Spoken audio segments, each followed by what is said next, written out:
ಮಂಡ್ಯದಿಂದ ಆಗಮಿಸಿರುವಂಥ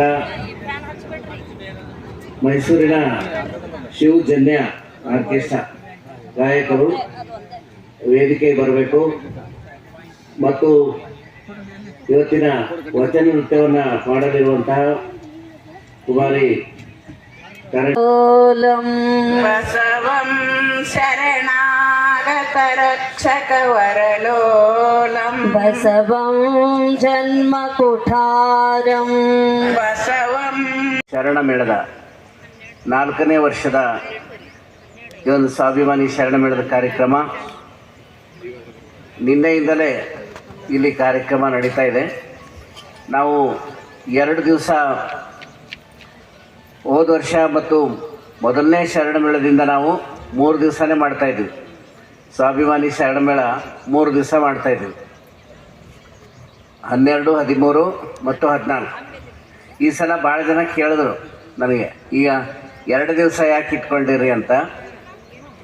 2 ದಿವಸ ಯಾಕೆ ಇಟ್ಕೊಂಡ್ರಿ ಅಂತ ಭಾಳ ಜನ ಕೇಳಿದರು. ಅದಕ್ಕೆ ಬೇರೆ ಏನೂ ಕಾರಣ ಅಲ್ಲ. 2 ದಿವಸ ಕಾರ್ಯಕ್ರಮ ಮಾಡಲಿಕ್ಕೆ ಕಾರಣ ಏನು ಅಂದರೆ, ನಾವು ಎಲ್ಲ ಜಿಲ್ಲೆಗಳಲ್ಲಿ, ಬೇರೆ ಬೇರೆ ಜಿಲ್ಲೆಗಳಲ್ಲಿ ಮತ್ತು ಬೇರೆ ಬೇರೆ ರಾಜ್ಯಗಳಲ್ಲಿ ಎಲ್ಲ ಓಡಾಡಿ ಬಂದಿದ್ಮೇಲೆ, ಪ್ರಚಾರಕ್ಕೆ ಹೋದ್ಮೇಲೆ ಎಲ್ಲ ಕಡೆಯೂ ಚಳಿ, ವಿಪರೀತ ಚಳಿ. ಈ ಸಲ ಥಂಡಿ ಭಾಳ ಇತ್ತು. ಅದಕ್ಕೆ ನಾವು ಬೇರೆ ಕಡೆ ಎಲ್ಲ ಹೋಗಿ ನೋಡಿ ಬಂದಮೇಲೆ ಅನ್ನಿಸ್ತು, ಎಲ್ಲ ಶರಣರಿಗೆ ನಾವು ಕರೆದು 3 ದಿವಸ ಅವ್ರಿಗೆ ತೊಂದರೆ ಕೊಡೋದು ಬೇಡ, 13, 14 ಎರಡೇ ಮಾಡಬೇಕು. 13ಕ್ಕೆ ಬೆಳಗ್ಗೆ ಇಲ್ಲಿಗೆ ಬರ್ತಾರೆ, ಅವತ್ತೊಂದು ದಿವಸ ರಾತ್ರಿ ಹೆಂಗಾರು ಉಳ್ಕೊತಾರೆ. ಆಮೇಲೆ 14ಕ್ಕೆ ಸಾಯಂಕಾಲ ತನಕ ಪ್ರೋಗ್ರಾಮ್ ಮುಗಿಸಿ ಅವ್ರವ್ರ ಊರಿಗೆ ಹೋಗ್ತಾರೆ ಅಂಥೇಳಿ ನಾವು ಒಂದೇ ಹಾಲ್ಟಿಗೆ ಅವರಿಗೆ ಭಾಳ ತೊಂದರೆ ಆಗಿ ನಡೀತಾ ಇದೆ. ಇದೆಲ್ಲ ದೇವ್ರ ಇಚ್ಛೆ ಹೆಂಗೆ ನಡೀತಾ ಇದೆ ಅಂತ ತಿಳ್ಕೊಂಡು ಪಾಸಿಟಿವ್ ಆಗಿ ಯೋಚನೆ ಮಾಡ್ಕೋತಾ ನೀವೆಲ್ಲರೂ ಕೂಡ ಆ ಸಕಾರಾತ್ಮಕವಾದ ವಿಚಾರಗಳನ್ನು ಮಾಡ್ತಾ, ಯಾವುದೇ ವಿಷಯದಲ್ಲಾಗಲಿ, ಚಳಿ ವಿಷಯ ಇರ್ಬೋದು, ಬಿಸಿ ವಿಷಯ ಇರ್ಬೋದು, ಗೊತ್ತಾಯ್ತಲ್ಲ, ಬಿಸಿ ವಿಷಯ ಅಂದ್ರೆ ಭಾಳ ಚೆನ್ನಾಗಿ ಅದೇ ಬಿಸಿ ಎಲ್ಲರಿಗೆ, ಅಲ್ಲೊಂದು ಇಲ್ಲೊಂದು, ಅಲ್ಲೊಂದು ಇಲ್ಲೊಂದು. ಇದನ್ನ ಅದು ಬಸವಣ್ಣ ವಿಚಾರ ಇದೆ. ಎಲ್ಲ ಕಡೆ ಚಳಿ ಇದ್ರೆ ಇಲ್ಲ ಹೆಂಗೆ ಸೆಕೆ ಐತಲ್ಲ, ಹಾಗೆ 2 ಶರಣ ಮೇಳ ಆಗ್ಬೇಕು ಅನ್ನೋದು ಬಸವಣ್ಣವ್ರ ಇಚ್ಛೆನೇ ಇದೆ ಅಂತ ನಾವು ತಿಳ್ಕೊಂಡು ಪಾಸಿಟಿವ್ ಆಗಿ ಯೋಚನೆ ಮಾಡ್ಬೇಕು. ಹೌದಲ್ರಿ? 2 ಶರಣ ಮೇಳ ಯಾಕೆ ಮಾಡ್ತೀರಿ ಅಂತ ಕೇಳಿದ್ರೆ ನಮಗೊಬ್ಬರು, ನಮ್ಮ ಅಶೋಕ್ ಬೆಂಡಿಗೇರಿ ಶರಣರು ಸ್ವಾಗತ ಮಾಡೋರಿದ್ದಾರೆ. ಅದಕ್ಕೆ ನಿಮಗೆಲ್ಲ ಸ್ವಲ್ಪ ಅದು ಕ್ಲಿಯರ್ ಮಾಡಿ 2 ನಿಮಿಷ ಮಾತಾಡಿ ಅವ್ರಿಗೆ ಸ್ವಾಗತ ಮಾಡಿ ಕೊಡ್ತೀನಿ. 2 ಶರಣ ಮೇಳ ಯಾಕೆ ಮಾಡ್ತೀರಿ ನೀವು ಅಂತ ಕೇಳಿದ್ರು. ಇಲ್ಲ, ನಾವು ಒಂದೇ ಶರಣ ಮೇಳ ಮಾಡ್ತೀವಿ ರೀ ಅಂತ ಹೇಳಿದೆ. ಕೇಳ್ತಾ ಇದ್ರು ಎಲ್ಲರೂ, ನಾವು ಒಂದೇ ಶರಣ ಮೇಳ ಮಾಡ್ತಾ ಇದ್ದೀವಿ ರೀ ಅಂತ ಅಂದ್ವಿ. ನಾವು ಸತ್ಯದೇವಿ ಮಾತಾಜಿಯವರು, ನಮ್ಮ ಬೆಂಡಿಗೇರಿ ಶರಣರು ಎಲ್ಲರೂ ಕೂಡಿ ನಾವು ಒಂದೇ ಮಾಡ್ತಾ ಇದ್ದೀವಿ. ಮತ್ತು ಅವ್ರು ಗಂಗಾ ಮಾತಾಜಿಯರು ಒಂದು ಮಾಡ್ತಾರಲ್ರಿ ಅಂತಂದು, ಅವರೊಂದು ಮಾಡತ್ತಾರಲ್ರಿ ಅಂದರು. ಅದಕ್ಕೆ ನಾನು ಅವರು ಒಂದೇ ಮಾಡ್ತಾ ಇದ್ದಾರೆ ಅಂತ ಹೇಳಿದ. ಅವರು ಒಂದೇ ಮಾಡ್ತಾರಲ್ರಿ, ಒಬ್ಬರೇ 2 ಮಾಡಕ್ಕೆ ಬರ್ತಾ ಹೇಳ್ರಿ. ಅವರು ಒಂದೇ ಮಾಡ್ತಾ ಇದ್ದಾರೆ, ನಾವು ಒಂದೇ ಮಾಡ್ತಾ ಇದ್ದೀವಿ. ಅದಕ್ಕೆ ಒಂದೇ ಮಾಡ್ತಾ ಇರೋದು ಎಲ್ಲರೂ ಶರಣ ಮೇಳ ಒಂದೇ ಮಾಡ್ತಾ ಇರೋದು. ಅದಕ್ಕಾಗಿ ಯಾರು 2 ತಲೆ ಇಟ್ಕೋಬಾರ್ದು. ಈಗ ಒಂದು ಶಾಲೆ, ಒಂದು ಊರಾಗ ನಮ್ಮ ಶರಣರು ವೀರೇಶ್ ಅಣ್ಣರಿದ್ದಾರೆ, ಕುರ್ತಕೋಟಿ ಅವರು. ಈ ಜಾಗ ತೊಗೊಳೋದು ಹಿಡ್ಕೊಂಡು ಈಗ ನಾವು ಅದ್ರ ಬಗ್ಗೆ ನಂತರ ಹೇಳ್ತೀನಿ ನಾನು. ಈಗ ಇದ್ರದ್ದೆಲ್ಲ ಸರ್ವೆ ಮಾಡಿಸೋದಾಗಲಿ ಅಥವಾ ಮತ್ತೊಂದು ತೊಗೊಳೋದು, ಅಡ್ವಾನ್ಸ್ ಕೊಡೋದು ಎಲ್ಲದಕ್ಕೂ ನಮ್ಮ ಕುರ್ತಕೋಟಿಯವರಿದ್ದಾರೆ, ಪತ್ರಕರ್ತರು ಹಿರಿಯರು. ಈ ಇದಕ್ಕೆ ಗುರು ಬಸವಣ್ಣವ್ರ ಒಂದು ಸಂಕಲ್ಪ, ಈಗ ನೀವು ಶಿಕ್ಷಕನ ಶಾಲೆಗಳು ಇರ್ತಾವೆ ಹಳ್ಳಿಗಳಲ್ಲಿ, ಒಂದೇ ಪ್ರಾಥಮಿಕ ಶಾಲೆ ಇದೆ ಅಂದರೆ ಮಕ್ಕಳು ಕಡಿಮೆ ಇದಾರೆ ಅಂತ ಅರ್ಥ. ಮತ್ತೊಂದು ಪರ್ಮಿಷನ್ ಕೊಡ್ತಾರೆ ಅಲ್ಲಿ ಸ್ಕೂಲಿಗೆ ಅಂದರೆ ಏನರ್ಥ? ವಿದ್ಯಾರ್ಥಿಗಳ ಸಂಖ್ಯೆ ಹೆಚ್ಚಾಗಿದೆ, ಹೌದಲ್ರಿ? ಮತ್ತೊಂದು ಹೈಸ್ಕೂಲಿಗೆ ಪರ್ಮಿಷನ್ ಸಿಕ್ತು, ಮತ್ತೊಂದು ಹೈಸ್ಕೂಲ್ ಸ್ಟಾರ್ಟ್ ಆಯ್ತಂದ್ರೆ ಏನರ್ಥ? ಹೈಸ್ಕೂಲಿಗೆ ಹೋಗುವಂಥ ವಿದ್ಯಾರ್ಥಿಗಳ ಸಂಖ್ಯೆ ಜಾಸ್ತಿ ಆಗಿದೆ ಅಂತ ಅರ್ಥ. ಕಾಲೇಜ್ ಮತ್ತೊಂದು ಹೆಚ್ಚಿಗೆ ಆಗಿದೆ ಅಂದರೆ ಕಾಲೇಜ್ ವಿದ್ಯಾರ್ಥಿಗಳ ಸಂಖ್ಯೆ ಹೆಚ್ಚಾಗಿದೆ ಅಂತ ಅರ್ಥ. ಶರಣ ಸಮಾಜ ನಿರ್ಮಾಣ. ಮಾತಾಜಿಯವರು ಧರ್ಮದ ಧ್ಯೇಯ ಏನಂದರೆ ಶರಣ ಸಮಾಜ ನಿರ್ಮಾಣ. ಶರಣರ ಸಂಖ್ಯೆ ಹೆಚ್ಚಾಗಬೇಕು, ಅವರು ಶರಣರನ್ನ ತಯಾರು ಮಾಡಬೇಕು, ನಾವು ಶರಣರನ್ನ ತಯಾರು ಮಾಡಬೇಕು. ಅದಕ್ಕಾಗಿ ಈ ಕಾರ್ಯಕ್ರಮ ಸ್ವಾಭಿಮಾನಿ ಶರಣ ಮೇಳ ಶರಣರನ್ನ ಹೆಚ್ಚಿಗೆ ಕರ್ಕೊಂಡು ಬರ್ತಕ್ಕಂಥ, ಧರ್ಮಕ್ಷೇತ್ರ ಅಭಿವೃದ್ಧಿ ಮಾಡ್ತಕ್ಕಂಥ ಮತ್ತು ಈ ಧರ್ಮಕ್ಷೇತ್ರ ಪೂಜ್ಯ ಮಾತಾಜಿಯವರು ಅಪ್ಪಾಜಿಯವರು ಕೊಟ್ಟಿರ್ತಕ್ಕಂಥ ಒಂದು ಸಂದೇಶಗಳನ್ನು ಸಮಾಜದಲ್ಲಿ ಬಿತ್ತಿ ಬೆಳೀತಕ್ಕಂತಹ ಬಸವ ತತ್ವವನ್ನು ಜಾಗತಿಕ ಮಟ್ಟದಲ್ಲಿ ಬೆಳೆಸ್ತಕ್ಕಂತಹ ವಿಚಾರವನ್ನು ಇಟ್ಟುಕೊಂಡು ನಾವು ಮಾಡ್ತಾ ಇರೋದ್ರಿಂದ ತಮ್ಮೆಲ್ಲರ ಸಹಕಾರದಿಂದ ಇದೆಲ್ಲ ನಡೀತಾ ಇದೆ. ನಾವು ಇಲ್ಲಿ ಒಬ್ಬರು ಮತ್ತೆ ಯಾರು ಏನು ಮಾಡೋಕ್ಕಾಗೋದಿಲ್ಲ. ನಾವು ಮಾಡಿದ್ವಿ ಅಂತ ಅಹಂಕಾರ ನಮಗೆ ಬರಬಾರ್ದು. ಬಂತು ಅಂದ್ರೆ ಅದು ನಮ್ಮ ವಿನಾಶ ಖಂಡಿತ. ನೀವೆಲ್ಲ ಸಹಕಾರ ಮಾಡ್ತಾ ಇರೋದ್ರಿಂದ ನಮ್ಮದು ನಡೀತಾ ಇದೆ.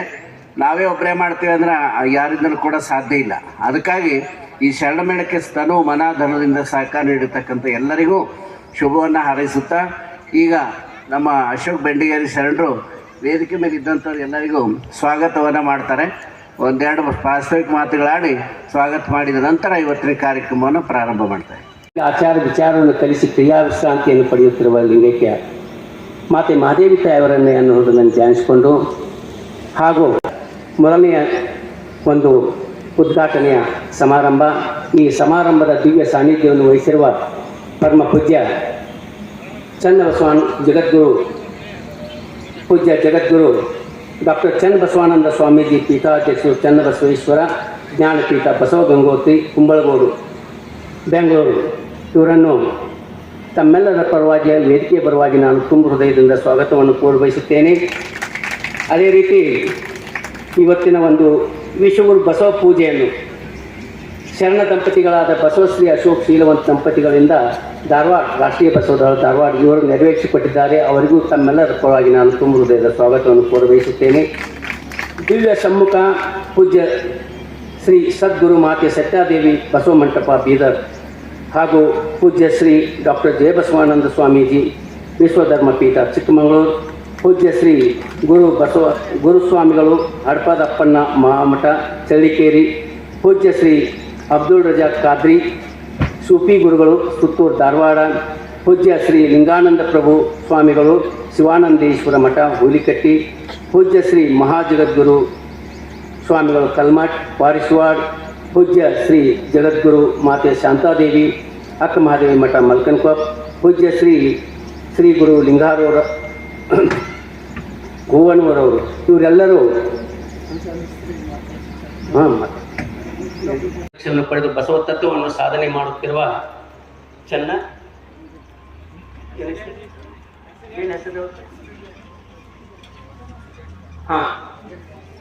ಸ್ವಾಗತವನ್ನು ಕೋರಬಯಸುತ್ತೇನೆ.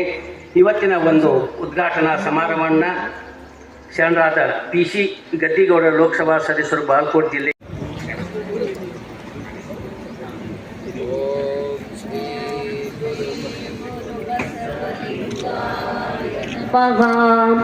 ಓಂ ಶ್ರೀ ಗುರು ಬಸವಲಿಂಗಾಯ ನಮಃ.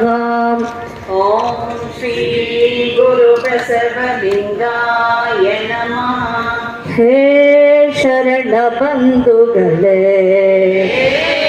ಶರಣ ಬಂಧುಗಳೇ, ಬಸವದಿ ಬೆಳಗಲಿ ಬೆಳೆಸಲಿ ಬೆಳೆಸಲಿ, ವಿಶ್ವ ಪ್ರೇಮ ಬೆಳೆಸಲಿ ಬೆಳಗಲಿ ಬೆಳಗಲಿ, ಬಸವ ಜ್ಯೋತಿ ಬೆಳಗಲಿ ಬೆಳೆಸಲಿ ಬೆಳೆಸಲಿ, ವಿಶ್ವ ಪ್ರೇಮ ಬೆಳೆಸಲಿ, ನತ ಜನ ರಕ್ಷಕ ಗುರು ಬಸವಗೆ ನಮೋ, ಪತಿತೋದ್ಧಾರಕ ಮಹಾಕರುಣಿಗೆ ನಮೋ, ಶ್ರೀಲಿಂಗ ದೇವನ ಕಂದಗೆ ನಮೋ ನಮೋ, ಮಂಗಲಮಯ ವಿಶ್ವ ಜ್ಯೋತಿಗೆ ನಮೋ ನಮೋ, ಬೆಳಗಲಿ ಬೆಳಗಲಿ ಬಸವ ಜ್ಯೋತಿ ಬೆಳಗಲಿ ಬೆಳೆಸಲಿ ಬೆಳೆಸಲಿ, ವಿಶ್ವ ಪ್ರೇಮ ಬೆಳೆಸಲಿ ವಿಶ್ವ ಪ್ರೇಮ ಬೆಳೆಸಲಿ, ವಿಶ್ವ ಪ್ರೇಮ. ಸ್ವಾಮೀಜಿ ವಿಶ್ವಧರ್ಮ ಪೀಠ ಚಿಕ್ಕಮಗಳೂರು ಅವರ ಒಂದು ತಮ್ಮ ಅನುಭವದ ನುಡಿಗಳನ್ನು ಆಡಲು ಇಚ್ಛಿಸುತ್ತಾರೆ. ಗುರು ನಿಮಗೆಯೂ ಗುರು, ಜಗವೆಲ್ಲಕ್ಕೆಯೂ ಗುರು ಕಾಣ ಗುಹೇಶ್ವರ ಎನ್ನುವ ಅಲ್ಲಮ ಪ್ರಭುದೇವರ ಒಟ್ಟುಕಾಗಿ ಅವರ ನಾವು ಕೊನೆಯ ಲೈನನ್ನು ತೆಗೆದುಕೊಳ್ಳುತ್ತಾ, ಬಸವನ ಆಡದವರ ಬಸವನ ಪಾಡದವರ ಬಸವಾಕ್ಷರ ತ್ರಯ ಜಪವಿಲ್ಲದ ವ್ರತಗೇಡಿ ಮನುಜರ ಎನ್ನತ್ತ ತೋರದಿರ ವಸುದೀಶ ಕಪಿಲ ಸಿದ್ಧ ಮಲ್ಲಿಕಾರ್ಜುನ. 4ನೆಯ ಸ್ವಾಭಿಮಾನಿ ಶರಣಮೇಳದ ದಿವ್ಯ ಸಾನ್ನಿಧ್ಯವನ್ನು ಪುಣ್ಯವಂತ ಬಸವಣ್ಣನ ಒಂದು ಚೈತನ್ಯದ ಕೃಪೆ ನಮ್ಮ ಮೇಲೆ ಹರಿದಿದೆ ಅಂತ ನಾನು ಈ ಸಂದರ್ಭದಲ್ಲಿ ಭಾವಿಸ್ತೀನಿ. ಕಾರಣ ಇಷ್ಟೇ, ನಿನ್ನೆ ಮಠಾಧೀಶರ ಗೋಷ್ಠಿಯಲ್ಲಿ ಅಲ್ಲಿ ಭಾಗವಹಿಸಿದ್ದೆ. ಸುಮಾರು ಒಂದು 10:30-11 ಗಂಟೆ ಟೈಮ್ನಲ್ಲಿ ನಾನಲ್ಲಿ ಮಾತನಾಡ್ತಕ್ಕಂಥ ಸಂದರ್ಭ ಬಂತು. ಅಲ್ಲಿ ಭಾಗವಹಿಸಿದ ಸಂದರ್ಭ ಒಂದು ಕಡೆ ಆದರೆ, ಸ್ವಾಭಿಮಾನಿ ಶರಣಮೇಳದಲ್ಲಿ ಉದ್ಘಾಟನೆಯನ್ನು ಪರಮಪೂಜ್ಯ ಚನ್ನಬಸವಾನಂದ ಸ್ವಾಮೀಜಿ ಹೇಳಿದರು, ಯಾರಿಂದನೂ ಆಗಬೇಕಾದಂಥ ಉದ್ಘಾಟನೆ, ಅದು ನನಗೆ ಒಲಿದು ಬಂದ ಭಾಗ್ಯ ಅಂತ ಆದರೂ ನಾನು ಭಾವಿಸ್ತಾ, ಸ್ವಾಭಿಮಾನಿ ಶರಣಮೇಳ ಹೆಂಗಪ್ಪ ಅಂದರೆ ಬಸವಣ್ಣನವರ ಒಂದು ವಚನದ ಸಾಲುಗಳೊಂದಿಗೆ ತಗೊಂತೀನಿ ನಾನು. ಎತ್ತೆತ್ತ ನೋಡಿದೊಡತ್ತ ಬಸವನೆಂಬ ಬಳ್ಳಿ, ಏನು ಮಡಿವಾಳ ಮಾಚಿದೇವರ ವಚನ. ಎತ್ತಿ ನೋಡಿದೊಡೆ ಲಿಂಗವೆಂಬ ಗೊಂಚಲು ಅಂತ ಅವರು ಪ್ರಾಸ್ತಾವಿಕವಾಗಿ ಮಾತನಾಡ್ತಾ ಚನ್ನಬಸವಾನಂದ ಸ್ವಾಮೀಜಿ ಹೇಳ್ತಾ ಇದ್ರು, 2 ಶರಣಮೇಳ ನಡೀತಾ ಇದೆ ಅಂತ. ಆಗ ನನಗನ್ನಿಸ್ತು, ಶರಣಮೇಳ ಒಂದೇ, ಮನುಷ್ಯನಿಗೆ ಹೆಂಗೆ 2 ಕಣ್ಣಿದಾವೋ ಹಂಗೆ 2 ಶರಣಮೇಳ ಅಂತ ಕಂಡ್ರೂ ನೋಟ ಒಂದೇ ಆಗಿದೆ. ಅದು ಯಾರ್ದಪ್ಪ ಅಂದರೆ ಪರಮ ಪೂಜ್ಯ ಮಾತಾಜಿಯವ್ರದ್ದು, ಲಿಂಗಾನಂದ ಅಪ್ಪನವರ ಒಂದು ಸ್ಮರಣೆಯೊಂದಿಗೆ ನಮ್ಮೆಲ್ಲರ ಲೋಕಪೂಜ್ಯರಾದಂಥ ಬಸವಾದಿ ಪ್ರಮತರ ಸ್ಮರಣೆಯನ್ನು ಇಲ್ಲೂ ಮಾಡ್ತಾ ಇದ್ದಾರೆ, ಅಲ್ಲೂ ಮಾಡ್ತಾ ಇದ್ದೀವಿ. ಎಲ್ಲ ತೋಲು ನಡೀತಾ ಇರೋದು 2 ತವ ಆದರೂ 2 ಕಲ್ಯಾಣ ಪರ್ವ ಆಗ್ಬೋದು, 2 ಶರಣಮೇಳ ಆಗ್ಬೋದು. ಇದು ಹೆಂಗಪ್ಪ ಅಂದರೆ, ನೀವು ನೋಡಿರ್ತೀರ, ಧರಣಿಯ ಮೇಲೊಂದು ಇರಿದಪ್ಪ ಅಂಗಡಿಯ ಮಿಕ್ಕಿ ಒಳಗೆ ಕುಳ್ಳಿರ್ದನೊಬ್ಬ ಮಹಾದೇವ ಶೆಟ್ಟಿ. ಒಮ್ಮನವಾದರೆ ನುಡಿವನು, ಇಮ್ಮನವಾದರೆ ನುಡಿಯನು. ಕಾಣೆಯ ಸೋಲ ಅರ್ಧ ಕಾಣೆಯಗೆಲ್ಲ ಜಾಣ ನೋಡವ ನಮ್ಮ ಕೂಡಲ ಸಂಗಮ ದೇವ. ಬಸವಣ್ಣನವರ ಈ ಒಂದು ವಚನ ಎಷ್ಟು ಅದ್ಭುತ ಅಂದರೆ, ಈ ಭೂಮಿ ಮೇಲೊಂದು ಆಧ್ಯಾತ್ಮದ ಒಂದು ದೊಡ್ಡ ಮಾತಾಜಿಯವರು, ಲಿಂಗಾನಂದ ಅಪ್ಪಾಜಿಯವರ ಸತ್ಯ ಸಂಕಲ್ಪದೊಂದಿಗೆ ಒಂದು ದೊಡ್ಡ ಶರಣಮೇಳ ಅಂತಕ್ಕಂಥ ಒಂದು ದೊಡ್ಡ ಸಂತೆ. ಇದು ಅಂತಿಂಥ ಸಂತೆ ಅಲ್ಲ, ಇದು ಬೇರೆ ಬೇರೆ ಸಂತೆಗಳೇ ಬೇರೆ, ಇದು ಸಂಪೂರ್ಣ ಆಧ್ಯಾತ್ಮದ ಸಂತೆ. ಇಲ್ಲಿ ಸಿಗ್ತಕ್ಕಂಥದ್ದು ಎಂಥದಪ್ಪ ಅಂದರೆ, ಆಲತೊರೆಗೆ ಬೆಲ್ಲದ ಕೆಸರು. ವಚನ ಶರಣರ ವಿಚಾರಧಾರೆ ಹೆಂಗಪ್ಪ ಅಂದರೆ, ಹಾಲಿನ ತೊರೆ, ವಚನ ಸಾಹಿತ್ಯ ಅಂತಕ್ಕಂಥ ಹಾಲಿನ ತೊರೆ ಹರಿತಾ ಇದೆ. ಅದು ಹೆಂಗಪ್ಪ ಇದೆ ಅಂದರೆ, ಬೆಲ್ಲದ ಕೆಸರು, ಸಕ್ಕರೆಯ ಮೊಳಲು. ಎಂಥ ಅದ್ಭುತ ಅವರ ಚಿಂತನೆ ನೋಡ್ರಿ. ಆ ಕೆಸರು ಹೆಂಗೆಂಗೋ ಇರ್ತದೆ, ಆದರೆ ಆ ಕೆಸರಿಗೆ ಹೋಲಿಸಲ್ಲ ಬೆಲ್ಲದ ಕೆಸರು. ಆ ಬೆಲ್ಲದ ಕೆಸರು ಎಷ್ಟು ರುಚಿಯಾಗಿರ್ತದೆ ಅಲ್ವಾ. ಸಕ್ಕರೆಯ ಮರಳು, ನದಿ ಹರಿತಾ ಇರ್ಬೇಕಾದ್ರೆ ಮರಳೆಲ್ಲ ಮರಳಾಗಿ ಹೆಂಗಿರ್ತದೆ, ಅದು ದಡಕ್ಕೆ ಬಂದು ಕೂತಿರ್ತದಲ್ಲ, ಹಂಗೆ ಏನು ಸಕ್ಕರೆಯ ಮರಳು ತವರಾಜದ ತೊರೆಯಂತೆ. ಹಾಲನ್ನು ಅಡ್ವರ್ಟೈಸ್ನಲ್ಲಿ ಹೇಳ್ತಾರಲ್ಲ, ಹಿಂಗೆ ಎತ್ತಿ ಎರೆದಾಗ ನೊರೆಯಾಗಿ ಹೆಂಗೆ ಕಾಣ್ತದೆ ಅಲ್ವಾ ಹಾಲು, ಹಂಗೆ ಆದ್ಯರ ವಚನ, ಶರಣರ ವಚನ. ಆದ್ಯರ ವಚನ ಅಂದ ತಕ್ಷಣ ಕೆಲವರು ಭಾವನೆ ಬಸವಣ್ಣನವರಿಗಿಂತ ಮುಂಚೆಗಿದ್ದವರು ಅಂತ ಕೆಲವರು ಭಾವಿಸ್ತಾರೆ. ಆದ್ಯ ವಚನಕಾರ ಅಂತ ಹೇಳ್ತಾರೆ. ಯಾರಿಗೆ? ಶರಣರಾಗಿರ್ತಕ್ಕಂಥ ದೇವರ ದಾಸಿಮಯ್ಯ ಅಥವಾ ಜೇಡರ ದಾಸಿಮಯ್ಯನವರಿಗೆ. ಆದ್ಯರು ಅಂದರೆ ಎಲ್ಲ ಶರಣರು ಆದ್ಯರೇ. 12ನೇ ಶತಮಾನದ ಎಲ್ಲ ಶರಣರು ಆದ್ಯರು. ಆದ್ಯರ ವಚನ ಅಂತಕ್ಕಂಥದ್ದು ಹೆಂಗೆ ಅಂದರೆ, ಅದ್ಭುತವಾದ ತೊರೆ ಇಂತಹ ಅಮೂಲ್ಯವಾದಂಥ ವಚನ ಸಾಹಿತ್ಯ ಇಟ್ಕೊಂಡು ಮತ್ತೆ ಬೇರೆ ಬಾವಿ ತೋಡೋ ಅಗತ್ಯ ಇಲ್ಲ. ಇಲ್ಲಿ ಏನು ಮಾಡಿದ್ದಾರೆ ಮಾತಾಜಿಯವರು, ಲಿಂಗಾನಂದ ಅಪ್ಪಾಜಿಯವರ ಒಂದು ಸತ್ಯ ಸಂಕಲ್ಪ ಹೆಂಗೆ ಅಂದರೆ, ಲಿಂಗವೇ ಏನು ಬಸವನೆಂಬ ಬಳ್ಳಿ ಅಂತೀವಲ್ಲ, ನೀವೆಲ್ಲ ಹೆಣ್ಮಕ್ಳಿದ್ದೀರ ಮಾತೆಯರು, ಮದುವೆ ಮಾಡಿಕೊಟ್ಟ ಮೇಲೆ ಇನ್ನೊಂದು ಮನೆಗೆ ಹೋಗಿ ದೀಪ ಹಚ್ತೀರ, ಅದೊಂದು ಬಳ್ಳಿ ಇದ್ದಂಗಲ್ವ, ರಸಬಳ್ಳಿ ಥರ ಇನ್ನೊಂದು ತವ ಹಬ್ತದೆ. ಹಂಗೆ ಮಾತಾಜಿಯವರು ಮತ್ತು ಲಿಂಗಾನಂದ ಅಪ್ಪಾಜಿಯವರ ಸತ್ಯ ಸಂಕಲ್ಪ ಹೆಂಗಪ್ಪ ಅಂದರೆ, ಏನು ತೆಲಂಗಾಣದಲ್ಲೂ ಹಬ್ಬಿದೆ, ಹೈದರಾಬಾದ್ನಲ್ಲಿ ಹಬ್ಬಿದೆ, ಮಹಾರಾಷ್ಟ್ರದಲ್ಲಿ ಹಬ್ಬಿದೆ, ಕೇರಳದಲ್ಲಿ ಹಬ್ಬಿದೆ. ಇತ್ತೀಚೆಗೆ ವಿದೇಶಗಳಲ್ಲಿ ಸಿಂಗಾಪುರ್ನಲ್ಲಿ, ಏನು ದುಬೈನಲ್ಲಿ, ಸೌತ್ ಆಫ್ರಿಕಾದಲ್ಲಿ, ಇಂಗ್ಲೆಂಡಲ್ಲಿ, ನೇಪಾಳದಲ್ಲಿ, ನಾನಾ ಕಡೆಯಲ್ಲಿ ಬಸವಣ್ಣನ ಜ್ಯೋತಿಯನ್ನ ಬೆಳಗಿಸ್ತಕ್ಕಂಥ ಕೆಲಸವನ್ನ ಎಲೆಮರೆಕಾಯಿಯಂತೆ ಪರಮ ಪೂಜ್ಯ ಚನ್ನಬಸವಾನಂದ ಸ್ವಾಮೀಜಿಯವರು ಮಾಡ್ಕೊಂಡು ಬರ್ತಾ ಇದ್ದಾರೆ. ಹೇಳ್ತಾರಲ್ಲ, ಏನು ಅಂಜಿಕೆ ಆದರೆ ಉಳುವ ದೈವವ. ಮನೆಯಲ್ಲಿ ಏನೋ ಭಾಳ ಏನೋ ಮನೆಯಲ್ಲಿ ಶಾಂತಿ ಇಲ್ಲ, ನೆಮ್ಮದಿ ಇಲ್ಲ ಅಂದರೆ ಒಬ್ಬ ಪುರೋಹಿತನ ಹತ್ರ ಹೋಗ್ತಾರೆ. ಅವನು ನಿಂಬೆಹಣ್ಣು ಮಂತ್ರಿಸ್ಕೊಡ್ತಾನೆ. ಆ ನಿಂಬೆಹಣ್ಣ ನಿನ್ನ ಜಮೀನೊಳಗೋ, ನಿಮ್ಮ ಮನೆ ಹಿತ್ಲಲ್ಲೋ, ನಿಮ್ಮ ಮನೆ ಬಾಗಿಲಲ್ಲೋ, ನಿಮ್ಮ ಮನೆ ಪೂಜಾ ಕೋಣಲ್ಲೋ ಅದನ್ನು ಮುಚ್ಚಿಟ್ಟು ಬಿಡಪ್ಪ, ನಿಮಗೆಲ್ಲ ಕಷ್ಟ ದೂರ ಆಗ್ತದೆ. ನೋಡ್ರಿ, ಅಂಜಿಕೆ ಆದರೆ ಉಳುವ ದೈವವ, ಅವಸರ ಬಂದರೆ ಮಾರುವ ದೈವವ. ಅಚ್ಚೆಯ ನೀರ ಒಯ್ದು ಬಬ್ಬೆ ಹೊಡಿತಾ ಇರ್ತಾರೆ. ಬೆಂಕಿ ಅವಿಸ್ ಅಂತ ಪೂಜೆ ಮಾಡ್ತಕ್ಕಂಥವ್ರು, ಏನು ಹೋಮ ಯಜ್ಞ ಕುಂಡದಲ್ಲಿ ಪೂಜೆ ಮಾಡ್ತಕ್ಕಂಥವ್ರು, ಬೆಂಕಿ ಬಿದ್ದಾಗ ಯಾರು ಸಂಪನ್ನ ಮನೇನೂ ಬಿಡಲ್ಲ, ಎಲ್ಲ ಬೆಂದೋಗ್ತದೆ. ಅಂಥ ಸಂದರ್ಭದಲ್ಲಿ ಗೊಚ್ಚೆ ನೀರೋ ಬಚ್ಚಲು ನೀರೋ ಎಂಥದೋ ನೀರನ್ನು ಉಗ್ಗಿ ಆ ಬೆಂಕಿ ನನ್ಸಿದ್ರು ಸಾಕು ಅಂತಕ್ಕಂಥ ಕಾಲ.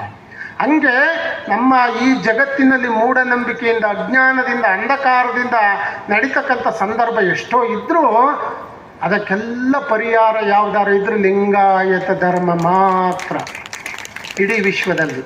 ಇನ್ನು ಕೆಲವು ಧರ್ಮಗಳಲ್ಲಿ ನಾನಾ ನ್ಯೂನ್ಯತೆಗಳಿರ್ಬೋದು, ನಾವು ಅದು ಯಾವುದು ಪ್ರಶ್ನೆ ಮಾಡೋಕ್ಕೆ ಹೋಗಲ್ಲ. ಆದರೆ ನಮ್ಮಲ್ಲಿ ಸ್ತ್ರೀ ಸಮಾನತೆ, ಅಸ್ಪೃಶ್ಯರ ಯಾವುದೇ ರೀತಿಯ ಸಮಾಜದ ನಿರ್ಮಾಣ, ಜಾತಿ ಮತ ಭಿನ್ನ ಭೇದವಿಲ್ಲದೆ ವರ್ಣ ವರ್ಗರಹಿತ ಸರ್ವಸಮ್ಮತವಾದಂಥ ಸಮಾಜವಾದವನ್ನು ಬೋಧಿಸಿದ ಜಗತ್ತಿನ ಪ್ರಪ್ರಥಮ ಪಾರ್ಲಿಮೆಂಟ್ ಅಂತ ಕರೀತಕ್ಕಂಥ ಅನುಭವ ಮಂಟಪ ಮದರ್ ಆಫ್ ದ ಪಾರ್ಲಿಮೆಂಟ್ ಅಂತ.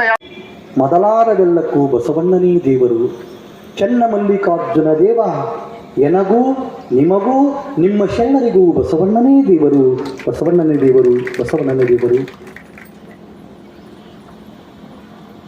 ಸೃಷ್ಟಿಕರ್ತ ಲಿಂಗದೇವನನ್ನ ಮನಸಾರೆ ಧರಿಸಿ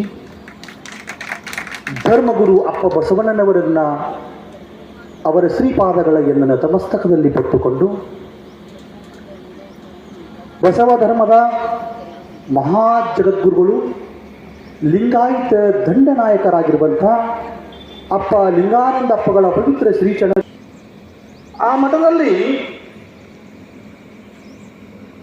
ವಿಶ್ವಗುರು ಬಸವಣ್ಣನವರ ಐಕ್ಯ ಮಂಟಪವನ್ನು ಕಟ್ಟಿ ಗುರು ಬಸವಣ್ಣನವರ ಮೂರ್ತಿ ಅನಾವರಣ ಮಾಡಿದ್ದೀವಿ. ಆ ಕಾರ್ಯಕ್ರಮ ಹೇಗೆ ನಡೆಸ್ತಾ ಇದ್ದಿದ್ರೆ, ಅಪ್ಪ ಲಿಂಗಾನಂದಪ್ಪಗಳ ಮಾತಾಜಿಯವರ ದಿವ್ಯ ಸಾನ್ನಿಧ್ಯದಲ್ಲಿ ಆ ಕಾರ್ಯಕ್ರಮವನ್ನು ಪ್ರತಿ ವರ್ಷ ನಡೆಸ್ತೀವಿ. ಪ್ರತಿ ಹುಣ್ಣಿಗೊಮ್ಮ ಲಿಂಗಾಯತ ಗಣಮೇಳ ಅಂತ ಒಂದು ಕಾರ್ಯಕ್ರಮ ಮಾಡ್ತೀವಿ. ಪ್ರತಿ ಹುಣ್ಣಿಗೊಮ್ಮ ಬಸವ ತತ್ವನಿಷ್ಠ ಉಪನ್ಯಾಸಕರನ್ನ, ಸ್ವಾಮೀಜಿಯವರನ್ನ ಕರೆಸಿ ಆ ಲಿಂಗಾಯತ ಗಣಮೇಳ ಕಾರ್ಯಕ್ರಮದಲ್ಲಿ ಆ ತಿಂಗಳಲ್ಲಿ ಬರುವಂಥ ಶರಣರ ಜಯಂತಿ ಕೂಡ ಪ್ರತಿ ಶರಣರ ಜಯಂತಿ ಶ್ರೀಮಠವಾಗಿ ಆಚರಣೆ ಮಾಡ್ತೀವಿ. ಅವ್ರ ಕುರಿತನ್ನೇ ಉಪನ್ಯಾಸವನ್ನು ನಡೆಸ್ತಾ ಇದ್ದೀವಿ. ಹೀಗಿರುವಂಥ ಸಮಯದೊಳಗ ಈ ವರ್ಷ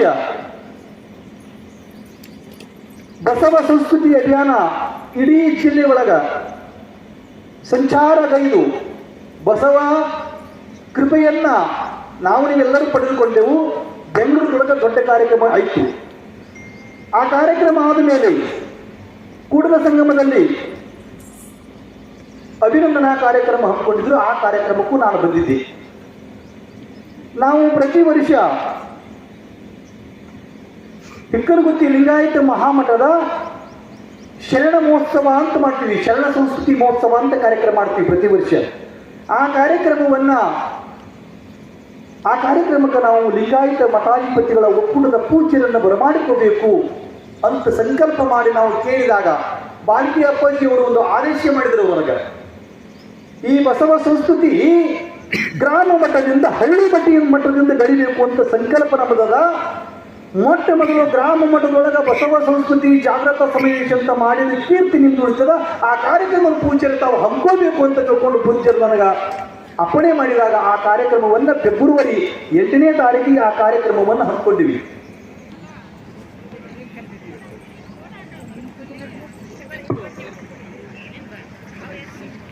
ಏನಾಗ್ತಿತ್ತು, 3 ದಿವಸದ ಕಾರ್ಯಕ್ರಮ ಇರ್ತಾ ಇತ್ತು.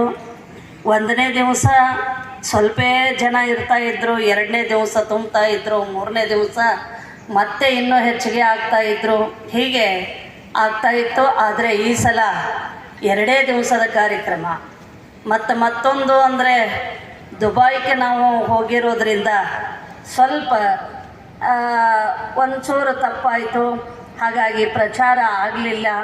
ಆದರೂ ಕೂಡ ಎಲ್ಲ ಶರಣರು ಕೂಡ ಬಂದಿದ್ದೀರಿ, ಇನ್ನೂ ಬರೋರದಿರಿ ಅಂಥೇಳಿ ನಿಮ್ಮಲ್ಲಿ ನಿಜವಾದ ಮಾರ್ಗ ಯಾಕೆ ಹಿಡಿದಿದೆ ಅಂತ ನಿಮಗೆ ನಾ ಹೇಳ್ತಾ ಇದ್ದೇನೆ. ನಿಜವಾದ ಬಸವಾದಿ ಮಾರ್ಗವನ್ನು ತೋರಿಸಿಕೊಟ್ಟವ್ರು ಯಾರು? ಬಾಯ್ ಬಿಡ್ರಿ, ಅಪ್ಪಾಜಿ ಮಾತಾಜಿಯವರ? ಹೌದಾ? ಹಾಗಾದರೆ ಅಪ್ಪಾಜಿ ಮಾತಾಜಿಯವರು ನಿಜವಾದ ಮಾರ್ಗವನ್ನು ತೋರಿಸಿಕೊಟ್ಟಿದ್ದಾರೆ. ಆದರೆ ಈಗೀಗ ಕೆಲವೊಂದನ್ನೆಲ್ಲ ಬಿಡ್ತಾ ಬಿಡ್ತಾ ಬಿಡ್ತಾ ಬಿಡ್ತಾ ಕಟ್ ಮಾಡ್ತಾ ಹೋಗ್ತಾ ಇದೆ. ಒಂದು ತಂಡ ಕಟ್ ಮಾಡ್ತಾ ಇದೆ. ಅದಕ್ಕಾಗಿ ಸ್ವಾಭಿಮಾನಿ ಶರಣ ಮೇಳ ಅಂತಕ್ಕಂಥದ್ದೇನು ಅಂದರೆ, ನಿಜವಾಗಲೂ ಅಪ್ಪಾಜಿ ಮಾತಾಜಿಯವರು ಬಸವಾದಿ ಶರಣರ ಒಂದು ಮಾರ್ಗವನ್ನೇನು ತೋರಿಸಿದ್ರು ಅದನ್ನು ಚಾಚೂ ತಪ್ಪದೆ ಬಿಡದಂತೆ ಪಾಲಿಸುವುದೇ ಸ್ವಾಭಿಮಾನಿ ಶರಣ ಮೇಳ. ಅರ್ಥ ಆಯ್ತ್ರಿ? ಹಾಗಾದ್ರೆ ಎಷ್ಟು ಜನ ನೀವು ಇಲ್ಲಿ ಬಂದಿದ್ದೀರ ನೋಡಿ, ಯಾರು ಬಂದಿಲ್ಲ ನೋಡಿ ಅವ್ರಿಗೆ ಯಾರು ಅಂತ ನಾನೇನು ಹೇಳಕ್ಕೆ ಹೋಗೋದಿಲ್ಲ. ಅರ್ಥ ಆಯ್ತಾ? ಹಾಗಾದರೆ ನಿಜವಾಗಿ ನಾವು ಬಸವ ಮಾರ್ಗವನ್ನು ಉಳಿಸ್ಬೇಕಾಗಿತ್ತು ಅಂದರೆ, ಬಸವಾದಿ ಪ್ರಮತರ ದಾರಿಯಲ್ಲಿ ನಾವು ನಡಿಬೇಕಾಗಿತ್ತು ಅಂದರೆ, ನಾವು ಏನಂದರೆ ನಮ್ಮ ಗುರುಗಳು ತೋರಿಸಿರುವಂತಹ ಮಾರ್ಗವನ್ನು ಯಾವತ್ತೂ ಕೂಡ ಬಿಡಬಾರದು. ಹೀಗೆ ನಾವು ಪ್ರಚಾರಕ್ಕೆ ಹೋದಂಥ ಸಂದರ್ಭದಲ್ಲಿ ಹೇಳ್ತಾ ಇರೆ ಏನಂದರೆ, ಮಾತಾಜಿ ಏನು ಮಾಡೋದ್ರಿ, ಒಂದಾಗ್ರಿ ಮಾತಾಜಿ, ಒಂದಾದ್ರೆ ಭಾಳ ಚಲೋ ಆಗ್ತತ್ರಿ. ಇಲ್ಲಿಗೆ ಬರ್ಬೇಕಂತೀವಿ, ಇಲ್ಲ ಆಧಾರ ಇಲ್ಲ. ಅಲ್ಲಿ ಬಸವ ಧರ್ಮ ಪೀಠ ಅನ್ನೋದು ಆಧಾರ ಇದೆ, ಅದಕ್ಕಾಗಿ ಅಲ್ಲಿಗೆ ಹೋಗುದ್ರಿ ಅಂತ ಹೇಳ್ತಾರೆ. ನಿಜ. ಆದರೆ ನಿಮ್ಗೊಂದು ಮಾತು ಕೇಳ್ತೀನಿ ನಾನು. ಅಪ್ಪಾಜಿ ಮಾತಾಜಿ ಕಾವಿ ಉಟ್ಕೊಂಡು ಗುರುವಾಗಿ ಬಂದಾಗ ಯಾವ ಆಧಾರದ ಮೇಲೆ ಬಂದಿದ್ರು ಏನ್ರಿ? ಅವ್ರಿಗೊಂದು 20 ಎಕರೆ 30 ಎಕರೆ ಜಮೀನು ಸಿಕ್ಕಿತ್ತ?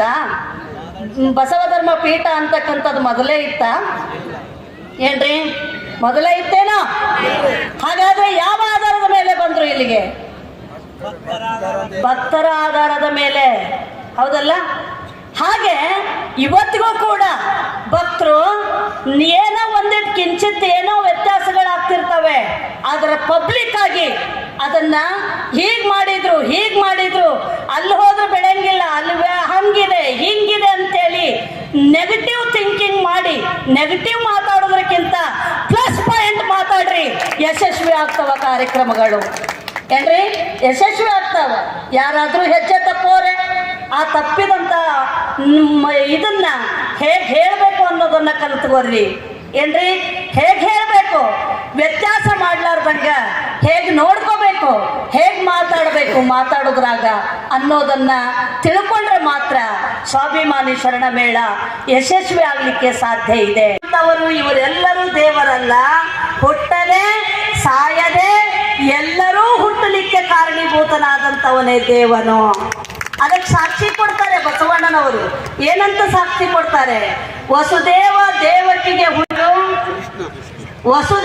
ದೇವಕಿಗೆ ಹುಟ್ಟಿದಾತ ವಿಷ್ಣು, ಸತ್ಯ ಋಷಿ ಜ್ಯೇಷ್ಠಾದೇವಿಗೆ ಹುಟ್ಟಿದಾತ ಬ್ರಹ್ಮ, ನಾಭಿರಾಜ ಮರುತಾದೇವಿಗೆ ಹುಟ್ಟಿದಾತ ನರುಹ. ಇವರೆಲ್ಲರೂ ಯೋನಿಜರೆಂಬುದು ತ್ರೈ ಜಗ ಬಲ್ಲುದು. ಏನ್ರಿ? ತ್ರೈ ಜಗತ್ತೆಲ್ಲ ಜಗತ್ ಪೂರ್ತಿ ಗೊತ್ತದ. ಇವರೆಲ್ಲರೂ ಯೋನಿಜರು ಅಂದ್ರೆ ಹುಟ್ಟಿ ಬಂದವರು ಅಂತ ಎಲ್ಲರಿಗೂ ಗೊತ್ತಿದೆ. ಆದರೂ ಕೂಡ ಮರಳತನಕ್ಕೆ ಹೋಗ್ತಾ ಇದ್ದಾವೆ ಜನಗಳು, ಮರಳತನಕ್ಕೆ ಹೋಗ್ತಾ ಇದ್ದಾವೆ. ಅದಕ್ಕಾಗಿ ನಮ್ಮ ಲಿಂಗದೇವನಿಗೆ ಮಾತಾಪಿತರುಳ್ಳಡೆ ನೀವು ಹೇಳಿರೋ ಅಂತ ನಿಮಗೆ ಕೇಳ್ತಾ ಇದ್ದಾರೆ. ಏನ್ರಿ? ನೀವು ಹೇಳ್ರಿ ಇವಾಗ ನಮ್ಮ ಲಿಂಗದೇವನಿಗೆ ಮಾತಾಪಿತರುಳ್ಳಡೆ ನೀವು ಹೇಳ್ರಿ ಅಂತ ಕೇಳ್ತಾ ಇದ್ದಾರೆ. ಹೇಳಲಿಕ್ಕೆ, ಸಾಕ್ಷಿ ಕೊಡ್ಲಿಕ್ಕೆ ನಿಮಗೆ ಬರ್ತೈತೇನು? ಬರೋದಿಲ್ಲ. ಅಂದ್ರೆ ಆ ಲಿಂಗ ದೇವನಿಗೆ ತಂದೆ ತಾಯಿ ಯಾರು ಕೂಡ ಇಲ್ಲ ಅಂತಕ್ಕಂಥದ್ದು. ಹೌದಾ? ಅಂತ ಒಂದು ಚೈತನ್ಯ ಶಕ್ತಿ ಈ ಹೊರಬಿದ್ದಾಗ ಈ ಸಕಲ ಚರಾಚರ ವಸ್ತುಗಳು ನಾದ ಬಿಂದು ಕಳೆಗಳಿಂದ ಏನಾಯ್ತು ಅಂದ್ರೆ ಉದ್ಭವವಾಯಿತು. ಅವಾಗ ಇದು ಒಂದು ಆಧಾರಕ್ಕೆ ಬಂತು. ಏನ್ರಿ?